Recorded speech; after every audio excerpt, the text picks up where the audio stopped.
Davanagere by election ನಲ್ಲಿ ಪಕ್ಷ ವಿರೋಧಿ ಚಟುವಟಿಕೆ ಮಾಡಿದ್ರು ಅಂತ ಕಾಂಗ್ರೆಸ್ ಪಕ್ಷ ಈಗಾಗಲೇ ಇಬ್ಬರ ಮೇಲೆ ಕ್ರಮವನ್ನ ಕೈಗೊಂಡಿದೆ. ಮೂರನೆಯವರಾಗಿ ಸಚಿವ ಜಮೀರ್ ಅಹಮದ್ ಖಾನ್ ಮೇಲೂ ಕೂಡ ಕ್ರಮ ಕೈಗೊಳ್ಳಬಹುದು, ಅವರನ್ನ ಮಂತ್ರಿಮಂಡಲದಿಂದ ಕೈ ಬಿಡಬಹುದು ಅನ್ನೋ ರೀತಿಯಲ್ಲಿ ಚರ್ಚೆ ಆಗ್ತಿದೆ.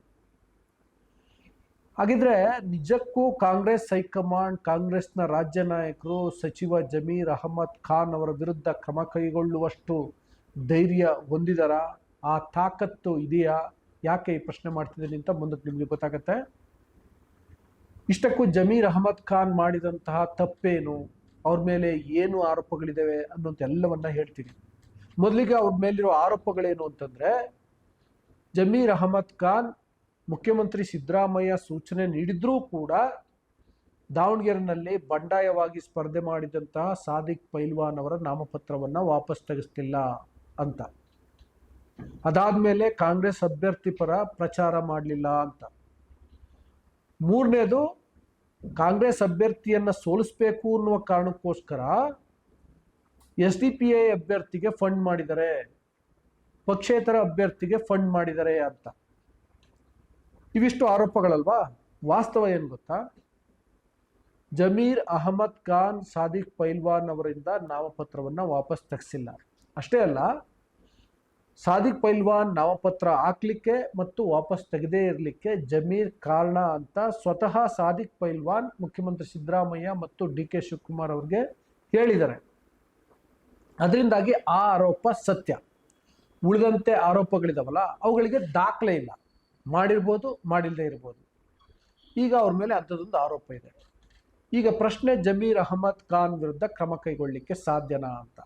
ಅವರ ತಪ್ಪೇನು ಅಂತ. ಅವ್ರ ತಪ್ಪೇನು?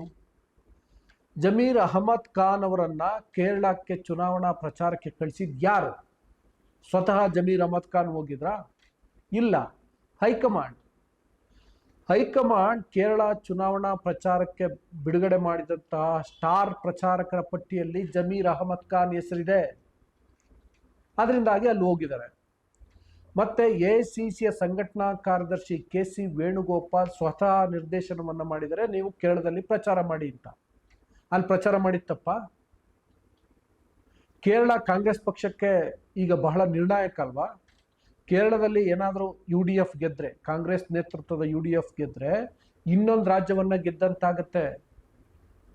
ಬೈ ಮಿಸ್ ಏನಾದರೂ ತಮಿಳ್ನಾಡಲ್ಲಿ DMK ಜೊತೆ ಸೇರ್ಕೊಂಡು ಕಾಂಗ್ರೆಸ್ ಅಲ್ಲೂ ಗೆದ್ರೆ, ಪುದುಚೇರಿಲೂ ಗೆದ್ರೆ, ಎಂಟೈರ್ ದಕ್ಷಿಣ ಭಾರತದಲ್ಲಿ ಕಾಂಗ್ರೆಸ್ ದೊಡ್ಡ ಶಕ್ತಿಯಾಗಿ ಹೊರಹೊಮ್ಮುತ್ತೆ. ಇದಕ್ಕೆ ಸ್ವಲ್ಪ ಮಟ್ಟಿಗಿನ ಕಾಂಟ್ರಿಬ್ಯೂಷನ್ ಜಮೀರ್ ಅಹಮದ್ ಖಾನ್ ಅವ್ರದ್ದಿದ್ರೆ ಅದು ತಪ್ಪಾ? ಓಲಿ ಅವ್ರು ಸ್ವತಃ ಹೋಗಿ ಪ್ರಚಾರವನ್ನ ಮಾಡಿದ್ರಾ?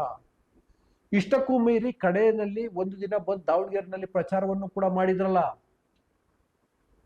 ಒಂದು ತಪ್ಪು ಸಾದಿಕ್ ಪೈಲ್ವಾನ್ ಅವರ ನಾಮಪತ್ರವನ್ನ ವಾಪಸ್ ತೆಗೆಸ್ತಾ ಇದ್ದಿದ್ದು. ಉಳಿದಂತ ಕೇರಳದಲ್ಲಿ ಪ್ರಚಾರ ಮಾಡಿದ್ದನ್ನ ಅದು ಹೇಗೆ ಪಕ್ಷ ವಿರೋಧಿ ಚಟುವಟಿಕೆ ಅಂತ ಹೇಳಿಕ್ ಸಾಧ್ಯ ಆಗುತ್ತೆ? ಓಕೆ, ನೆಕ್ಸ್ಟು, ಜಮೀರ್ ಅಹಮದ್ ಖಾನ್ SDPIಗೆ ಫಂಡ್ ಮಾಡಿದ್ರು, ಪಕ್ಷೇತರಿಗೆ ಫಂಡ್ ಮಾಡಿದ್ರು ಅಂತ ಹೇಳ್ತಾರಲ್ಲ, ದಾಖಲೆ ಎಲ್ಲಿದೆ? ಆಧಾರ ಎಲ್ಲಿದೆ? ಸೊ ಏನೋ ಆಧಾರಗಳಿಲ್ಲ, ದಾಖಲೆಗಳಿಲ್ಲ. ಈಗ ಕ್ರಮ ಕೈಗೊಳ್ಳಲಿಕ್ಕೆ ಮುಂದಾಗ್ಬಿಟ್ರೆ ಹೋಗ್ಲಿ. ದಾವಣಗೆರೆನಲ್ಲಿ ಕಾಂಗ್ರೆಸ್ ಪಕ್ಷ ಆಲ್ರೆಡಿ ಸೋತ್ಬಿಟ್ಟಿದ್ಯಾ? ಸೋತ್ಬಿಟ್ರೆ ಓಕೆ, ಸೋತವ್ರ ಮೇಲೆ ಕ್ರಮ ಕೈಗೊಳ್ಬೇಕು ಅಂತ ಯಾವುದೇ ಪಕ್ಷ ನಿರ್ಧಾರ ಮಾಡೋದು ಸಹಜ. ಸೋತಿಲ್ಲ, ಏನಿಲ್ಲ, ಸುಖ ಸುಮ್ಮನೆ ಹಿಂಗೆ ಮೈನಾರಿಟಿ ಲೀಡರ್ಸ್ಗಳ ಮೇಲೆ ಕ್ರಮ ಕೈಗೊಳ್ತಾರೆ ಅಂದ್ರೆ ಕಾಂಗ್ರೆಸ್ ಪಕ್ಷಕ್ಕೆ ಒಂದು ಸಂವೇದನೆ ಅನ್ನೋದೇನಾದ್ರು ಇದೆ ಅಂತ ಹೇಳಕ್ ಸಾಧ್ಯನಾ? ಜಮೀರ್ ಅಹಮದ್ ಖಾನ್ ಮೇಲೆ ಕ್ರಮ ಕೈಗೊಳ್ತೀವಿ ಅಂತ ಹೇಳ್ತಾರಲ್ಲ, ಹೋಗ್ಲಿ. ಮುಸ್ಲಿಂ ಸಮುದಾಯದಲ್ಲಿ ಜಮೀರ್ ಅಹಮದ್ ಖಾನ್ ಅವರೇ ಎಲ್ಲ ಅಲ್ಲ, ಖಂಡಿತ ಅವ್ರದ್ದು ಕೆಲವೊಮ್ಮೆ ಅತಿರೇಕ ಆಗತ್ತೆ. ಆ ಕಾರಣಕ್ಕೋಸ್ಕರ ಒಂದು ರೀತಿಯಲ್ಲಿ ಹಿಂದೂ ಧ್ರುವೀಕರಣಕ್ಕೆ ಕಾರಣ ಕೂಡ ಆಗತ್ತೆ. ಅಂಥ ಡಿಪ್ಲೊಮಸಿನ ಜಮೀರ್ ಅಹಮದ್ ಖಾನ್ ಮಾಡಬೇಕು. ಆದರೂ ಅದೆಲ್ಲದರ ನಡುವೆಯೂ ಇದ್ದುದರಲ್ಲಿ ಸದ್ಯಕ್ಕೆ ಜಮೀರ್ ಅಹಮದ್ ಖಾನ್ ಮುಸ್ಲಿಂ ಸಮುದಾಯದ ನಾಯಕ. ಜಾಫರ್ ಶರೀಫ್ ನಂತರ ಇಡೀ ರಾಜ್ಯದಲ್ಲಿ ಒಂದು ಮುಸ್ಲಿಂ ಸಮುದಾಯದಲ್ಲಿ ನೆಟ್ವರ್ಕ್ ಇರುವಂತಹ ನಾಯಕ.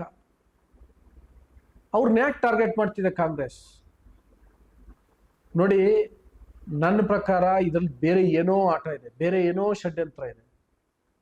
ನಾನು ಸಿದ್ದರಾಮಯ್ಯ ಮತ್ತು ಡಿ ಕೆ ಶಿವಕುಮಾರ್ ಅವರ ಪಾತ್ರ ಏನು ಅಂತ ಕೇಳಿದ್ನಲ್ಲ, ಇದಕ್ಕೆ ಇದು ಅವರಿಬ್ಬರ ಕಿತ್ತಾಟದ ಪರಿಣಾಮವಾಗಿ ನಡೀತಾ ಇದೆ ಅಂತ ಅನ್ಸುತ್ತೆ. ಜಮೀರ್ ಅವರನ್ನ ಟಾರ್ಗೆಟ್ ಮಾಡುವುದರ ಹಿಂದೆ ಡಿ ಕೆ ಶಿವಕುಮಾರ್ ಅವರ ನಾಯಕತ್ವದ ಬದಲಾವಣೆಯ ತಂತ್ರಗಾರಿಕೆ ಇದ್ದಂತೆ ಕಾಣಿಸ್ತಾ ಇದೆ. ಯಾಕೆಂದ್ರೆ ಜಮೀರ್ ಅಹಮದ್ ಖಾನ್ ಸಿದ್ದರಾಮಯ್ಯ ಅವರ ಸ್ಟ್ರಾಂಗ್ ಸಪೋರ್ಟರ್. ಇದನ್ನ ಸಿದ್ದರಾಮಯ್ಯ ಅರ್ಥ ಮಾಡ್ಕೊಳ್ಬೇಕಿತ್ತು. ಸಿದ್ದರಾಮಯ್ಯ ಈಗ ಡ್ರಾಪ್ ಮಾಡಿದಾರಲ್ಲ ನಸೀರ್ ಅಹಮದ್ ಅವ್ರನ್ನ, ಅವರು ಕೂಡ ಸಿದ್ದರಾಮಯ್ಯ ಅವರ one of the strong supporter. D K Shivakumar ಅವರ ಈ ತಂತ್ರಗಾರಿಕೆಯನ್ನು ಊಹಿಸೋದ್ರಲ್ಲಿ ಮೋಸ್ಟ್ಲಿ ಸಿದ್ದರಾಮಯ್ಯ ಫೇಲ್ ಆದ್ರು ಅನಿಸುತ್ತೆ. ಇದು ಸಿದ್ದರಾಮಯ್ಯ ಅವರ ಹೊಣೆಗಾರಿಕೆಗೆ ಸಾಕ್ಷಿ ಕೂಡ. ಸಿದ್ದರಾಮಯ್ಯ ನಸೀರ್ ಅಹಮದ್ ಅವರನ್ನ ಪ್ರೊಟೆಕ್ಟ್ ಮಾಡ್ಕೊಳ್ಬೇಕಾಗಿತ್ತು. ಮುಂದೆ ಜಮೀರ್ ಅಹಮದ್ ಖಾನ್ ಅವರನ್ನು ಕೂಡ ಪ್ರೊಟೆಕ್ಟ್ ಮಾಡ್ಕೊಳ್ಬೇಕು. ಅದಕ್ಕೂ ಹಿಂದೆ ಮಾತಾಡಿದ್ರೆ KN ರಾಜಣ್ಣ ಅವರನ್ನು ಕೂಡ ಪ್ರೊಟೆಕ್ಟ್ ಮಾಡ್ಕೊಳ್ಬೇಕಿತ್ತು. ರಾಜಕಾರಣದಲ್ಲಿ ಆರೋಪಗಳು ಬರೋದು ಸಹಜ, ಬಂದ ತಕ್ಷಣ ಕ್ರಮ ಕೈಗೊಳ್ತಾರೆ ಅನ್ನೋದಾದ್ರೆ, ನಿಮ್ಮ ಸರ್ಕಾರದ ಎಷ್ಟು ಅಧಿಕಾರಿಗಳ ವಿರುದ್ಧ ಆರೋಪಗಳಿಲ್ಲ, ಎಲ್ಲ ಕ್ರಮ ಕೈಗೊಂಡಿದ್ದೀರಾ? ಮುಸ್ಲಿಮರು ಮಾತ್ರ ಯಾಕೆ ಟಾರ್ಗೆಟ್? ಜಮೀರ್ ಅಹಮದ್ ಖಾನ್ ಅಂತವ್ರು ಮಾತ್ರ ಯಾಕೆ ಟಾರ್ಗೆಟ್? ನಾನು ಜಮೀರ್ ಅಹಮದ್ ಖಾನ್ ಅವರ ಪರ ವಕಾಲತ್ತು ವಹಿಸ್ತಿಲ್ಲ. ಅವಾಗಲೇ ಹೇಳಿದೆ, ಅವ್ರು ಇನ್ನೂ ಕಲಿಬೇಕಾಗಿರೋದು ಭಾಳ ಇದೆ. ಅವರ ಅತಿರೇಕಗಳಿಂದಾಗಿ ಕಾಂಗ್ರೆಸ್ ಕೆಲವು ಸಂದರ್ಭದಲ್ಲಿ ನಷ್ಟವನ್ನು ಕೂಡ ಮಾಡಿಕೊಂಡಿದೆ. ಆದರೆ ಒಬ್ಬ ಅಲ್ಪಸಂಖ್ಯಾತ ನಾಯಕನನ್ನ ಗುರಿಯಾಗಿರಿಸ್ಕೊಂಡು ತಂತ್ರಗಾರಿಕೆಯನ್ನು ಮಾಡೋದಿದೆಯಲ್ಲ, ಬಲಿ ತಗೊಳ್ಳಿಕ್ಕೆ ಹೊರಡೋದಿದೆಯಲ್ಲ, ಅದು ಕಾಂಗ್ರೆಸ್ ಪಕ್ಷಕ್ಕೆ ಒಳ್ಳೆಯದಲ್ಲ, ಜೊತೆಗೆ ಸಿದ್ದರಾಮಯ್ಯ ಅವ್ರಿಗೂ ಕೂಡ ಒಳ್ಳೆಯದಲ್ಲ. ಈ ವಿಷಯವನ್ನು ನಾನು ನಿಮಗೆ ಹೇಳಲೇಬೇಕು ಅಂತ ಅನ್ನಿಸ್ತು. ಮತ್ತು ಈಗೇನು ಮಂತ್ರಿ ಸ್ಥಾನದಿಂದ ಅವ್ರು ಕಿತ್ತಾಕ್ಬಿಡ್ತಾರೆ ಅಂತೆಲ್ಲ ಭಾಳ ಚರ್ಚೆ ಆಗ್ತಿದೆಯಲ್ಲ, ಅದಕ್ಕೆ ಅವ್ರು ಏನು ಪಕ್ಷ ವಿರೋಧಿ ಚಟುವಟಿಕೆಯನ್ನು ಮಾಡಿದ್ದಾರೆ, ಅವ್ರ ತಪ್ಪೇನು ಅಂತ ಕೇಳಬೇಕಿತ್ತು. ನನಗನ್ಸಿದ್ದನ್ನು ನಾನು ಹೇಳಿದ್ದೀನಿ. ನಿಮ್ಗೇನು ಅನ್ನಿಸ್ತು ಅಂತ ನೀವು ಕಾಮೆಂಟ್ ಬಾಕ್ಸಲ್ಲಿ ತಿಳಿಸಿ. ಜೊತೆಗೆ ಇನ್ನೂ ಬುಕ್ಕಿನಕೆರೆ ಡೈರಿಯನ್ನು ಸಬ್ಸ್ಕ್ರೈಬ್ ಮಾಡಿಲ್ಲ ಅಂದರೆ ದಯವಿಟ್ಟು ಸಬ್ಸ್ಕ್ರೈಬ್ ಮಾಡಿ, ಲೈಕ್ ಮಾಡಿ, ಶೇರ್ ಮಾಡಿ, ಬೆಲ್ ಬಟನನ್ನು ಪ್ರೆಸ್ ಮಾಡಿ. Thank you.